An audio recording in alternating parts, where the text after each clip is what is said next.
Back to Smok'n Jay's garage. I'm in the middle of filming a video for you on installing and removing your cover quickly and easily. So make sure that after this video you go check that one out. We'll have that one uploaded shortly afterwards. But today what we're going to do is we're going to show you how to fold the tower, and we're going to show you how to put the bimini on top. I had a couple of questions on that were asked over the winter, and now I finally got the boat out and we got a good time to do that. I don't put my bimini on early in the year because I want all the sun I can get. But we're supposed to be in the 80s and 90s the next couple of days, so I'm probably going to want that shade. Now, lowering your tower. This is a 2020 242X. If you have a 2021, your tower is going to fold a little bit differently. Just your clamp here is not going to be a pin. It's going to actually be a clamp, but the majority of everything is going to be exactly the same. Now, remember, for towing purposes, you should always leave your tower up, and the majority of the reason you're going to want to lower is maybe for bridge clearance, and you are only going to gain about 10 inches. So you're going to tie, you got a little nipple over here, you're going to line that up, and you're going to pull it out. All you got to do is pull it out once that lines up. This will be turned out of the way once you have it locked in so that pin can't pull out. So you're going to have that pulled just a little bit, and you can just yank those pins out. There is a shock inside of here that's going to stop this from completely collapsing, but it's much easier at two people to wiggle it a little bit, take the pressure off, or when you're putting those pins in. You're also going to want to unhook this because this needs to be able to move. Now, depending on how far you come down, okay? So I have this going freely, and we're going to pull these pins out. So I like to go here, and you can lift up just a little bit to take the tension off of that pin, and then you go ahead and pull that pin out.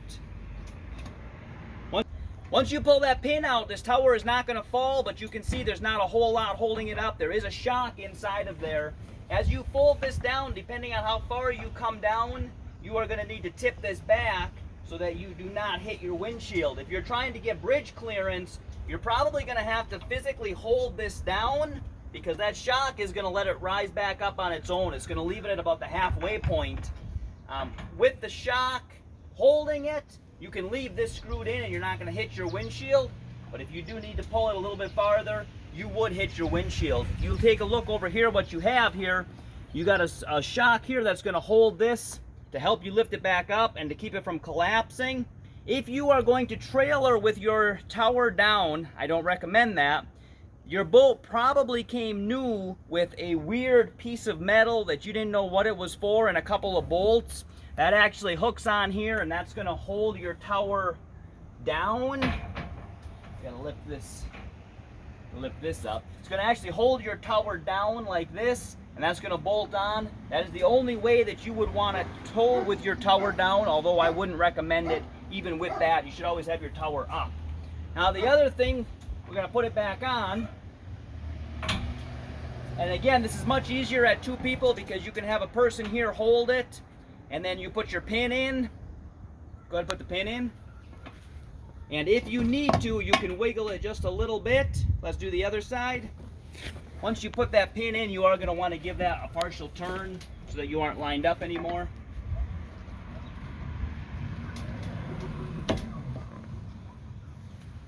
You get it in? No, it's just and too once hard. it's in far enough, you may have to just tap it in a little bit. Give it that turn so it can't come back out. And that's how you lower your tower. Now give me a second and I'm going to get the bimini set up to show you how to do that. Now I have mine all folded up because I took it off for the winter. You should always take this off when you're trailering it or going over 50 miles per hour. I think it actually says 45 on the sticker that I removed, but my boat goes 50 miles an hour, so I figure I'm not going to stop at 45. Whoa, hold on. Let's take the bimini off because we're going to go another 5 miles an hour. So if you are trailering this for long distances or for higher speeds than 50 miles an hour, you should probably be taking this off. If you're taking it off, putting it on for the first time, you'll have to find the spot that says front, otherwise fold it up where you can easily get to the front, because we're going to find out where the front is. We unfold this like so. I don't remember how I had this folded up. Oh, we're looking for the front part. Here's the back. So we're going to take the back first. We're going to slide that over the top. Now I don't know that this is necessarily the best or the easiest, but it's what I've found to work the best. So I've got the back of it and I'm just going to start sliding it up over the middle.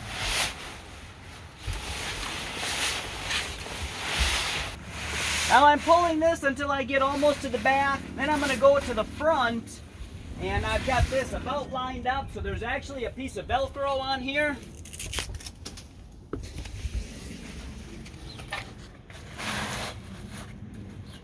Piece of Velcro on here. It's going to show you, you're going to be just off centered on here because this should be about in the center where your hook is going to go. So that Velcro is going to help hold it on while we put the edges on around here. This is metal, so if you're putting this on for the first time, make sure you keep this closed. There's a ratchet strap in there. You don't want that ratchet strap flying around and hitting stuff. But we're going to put our edges on in the front.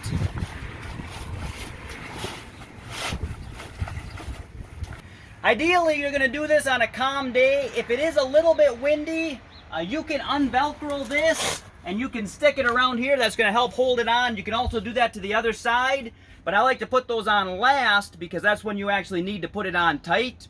But if you need to do it to hold it now, you can unvelcro this and you can stick that on there a little bit just to help hold it on as you do. You're going to come around to the back side here.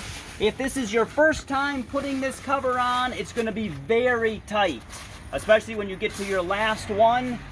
I've had this cover on and off a few times, so I know that I can do it relatively easy.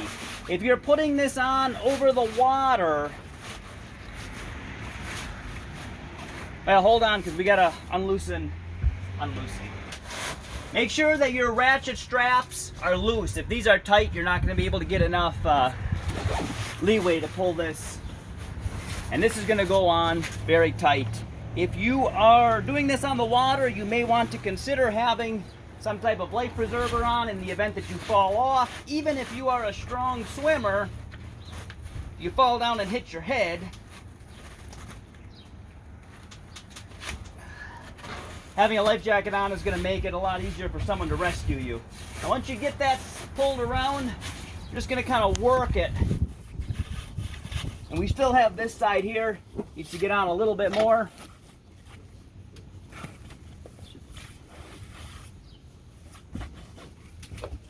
As you're pulling your cover across, make sure that you have this slipped in. Make sure that you have your light on the outside of that pole, of that cover. We'll lift this up a little bit so it's easier to get to. Because this is not long enough. Once your cover is on tight, you won't be able to get that to the other side, okay? Once you get it pretty good, just kind of roll it down with your hand here. If you have these extra pieces of C-deck here that I have, make standing up here a lot easier and a lot more grippier.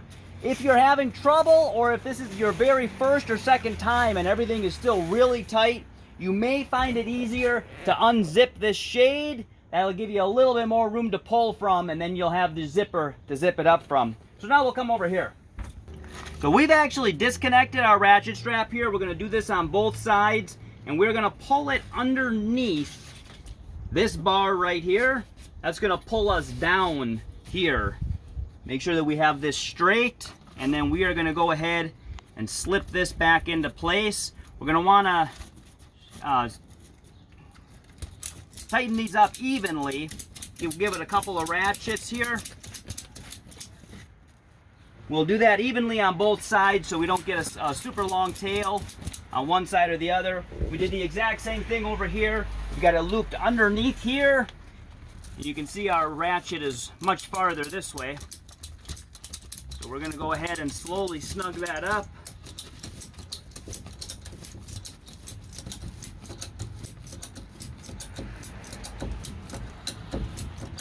After you snug these up, this is pretty nice and snug. Just tuck your tail in here, Velcro this up, and then this we're going to have to actually pull pretty hard. Get that to Velcro. Try to make it smooth. And then back around to the other side as well.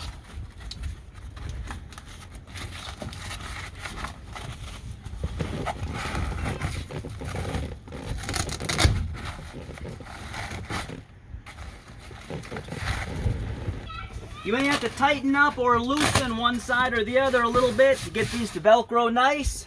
And we're going to come over here. We're going to unvelcro this so that we can put our solar panel on. Our solar panel is just going to Velcro on here. I'll let you come around to this side. The easiest way is probably going to have you put your pad up there, your solar panel up before you put your cover on. Depending on what year you have, if you've got an older one, that's actually a frame that goes over there. It doesn't just Velcro in. So then you're going to come down here, make sure that this sticks through the hole right here. And then we're just going to plug this in like so. I like to take this and just kind of tuck that up in there so that we can Velcro this inside of there. Keep everything nice and tucked away. And there you have it. That is on. Make sure that you keep an eye on, if you lifted this up, your light, make sure that you put your light back down, because that's going to extend your bridge clearance quite a bit. Make sure you tuck that back down and clamp that. And then obviously this is going to open up and roll up if you need to close it. If you have any questions, I'll do my best to answer them in the comments. Otherwise, if you're watching this channel for the first time and you haven't already and you want to, boom, please subscribe.